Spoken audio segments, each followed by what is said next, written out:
Bonjour, dans cette première partie de tutoriel Excel, je vais vous montrer comment faire un graphique à l'aide de données déjà existantes. Donc pour faire ce graphique, on va utiliser les données qu'on a ici. Vous voyez, j'ai deux séries de données et ces données-là sont des données qui ressemblent un petit peu à celles que vous allez rencontrer lors de l'expérience 6 sur la chaleur de vaporisation d'azote. C'est pas tout à fait la même chose, c'est des données que j'ai inventées, mais c'est le même principe. Remarquez aussi que dans ces données-là, je les ai classées avec des colonnes spécifiant les incertitudes.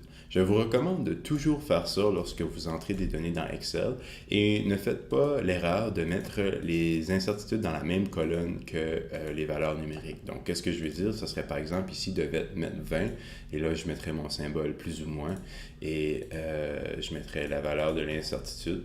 Donc, ne faites pas ceci parce que si vous faites ça, le logiciel ne reconnaîtra plus cette cellule-là comme étant une valeur numérique. Vous voyez, maintenant, il le voit plutôt comme un texte. Okay? Donc, à la place, ajoutez les valeurs numériques des incertitudes dans les colonnes à côté. Ça va vous aider pour la suite des choses. Donc, pour faire le graphique, c'est assez simple. En fait, on va sélectionner l'endroit où on veut faire le graphique et vous allez venir dans l'onglet Insertion ici. Cet onglet ici, vous voyez, il y a plusieurs options pour tracer des graphiques. Et ce qu'on cherche, nous, ça serait de tracer ce qu'on appelle un nuage de points, qui est un des graphiques les plus simples. Okay? Donc, on va cliquer sur le nuage de points ici. Et ensuite, qu'est-ce qu'on va faire? C'est qu'on a notre zone de traçage de graphique avec aucune donnée. Donc là, on doit indiquer les données à sélectionner. Donc pour faire ceci, on peut soit venir ici à sélectionner des données ou bien faire un clic de droit. Ça revient au même. Okay? Donc on va sélectionner ici comme ça.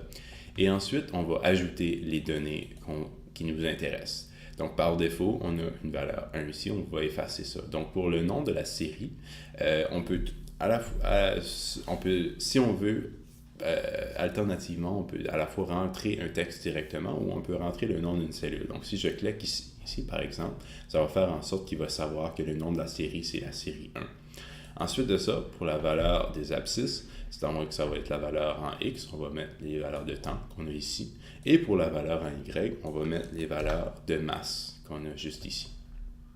Et voilà, comme ça, par magie, on a notre graphique qui s'est tracé. Si jamais on changeait les valeurs ici, ce graphique-là, les données changeraient aussi. Donc, c'est très bien.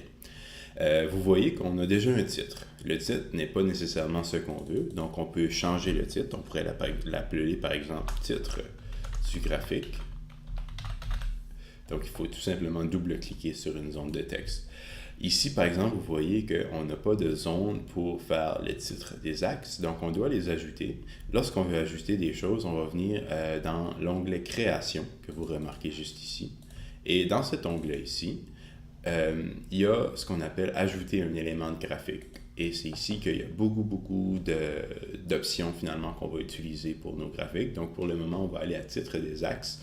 On va commencer avec l'axe horizontal, donc temps en secondes.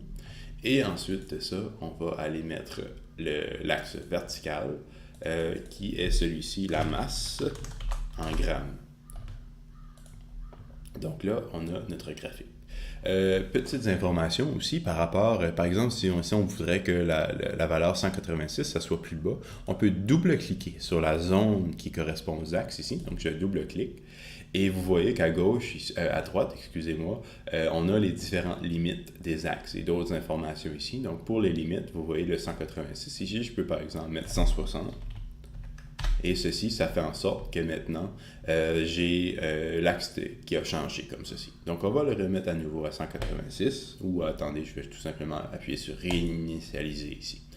Donc, c'est comme ça qu'on fait pour changer les axes.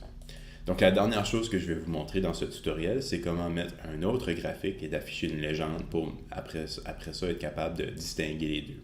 Donc, si je veux ajouter un autre graphique sur le même, je vais aller à nouveau dans sélectionner les données. Donc, je le fais ici avec un clic de droit. Et j'ajoute la deuxième série de la même façon. Donc, je viens ici. Et ensuite, ici, j'efface le 1 qui est déjà existant et je mets plutôt la masse, comme ceci. Et là, vous voyez, j'ai ma deuxième série de données. Et ici, on voudrait probablement avoir une légende. Parce que si on a deux graphiques comme ça ou deux séries de données, il faut être capable de distinguer les deux. Donc, on vient d'en ajouter un élément de graphique et on ajoute une légende. Vous voyez, on a différents choix. Ça se met à jour automatiquement. Donc ici, je vais choisir une légende à droite. Et vous voyez maintenant, on voit série 1, série 2. Et ce qu'il y a de bien aussi, c'est que si on vient changer ici, on mettrait par exemple sans chauffage. Si j'appuie Enter, vous voyez que ça s'est mis à jour ici. Okay? Donc, on peut facilement changer nos indices ou nos légendes comme ceci.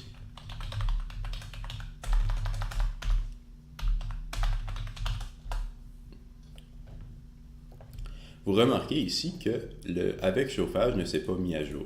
La raison pour ça, c'est un petit peu subtil, c'est que série 2, en fait, je n'ai pas dit que c'était correspondant à cet axe ici. Donc, pour faire ça, je peux tout simplement aller à nouveau dans sélectionner les données. Et série 2, ici, si je vais sur modifier, le nom de la série, je vais l'ajouter ici avec chauffage. Et si j'appuie sur OK, maintenant, tout devrait être dans l'ordre. Donc, ceci complète la première partie du tutoriel. Dans la prochaine partie, je vais vous montrer comment ajouter des barres d'erreur sur ces graphiques.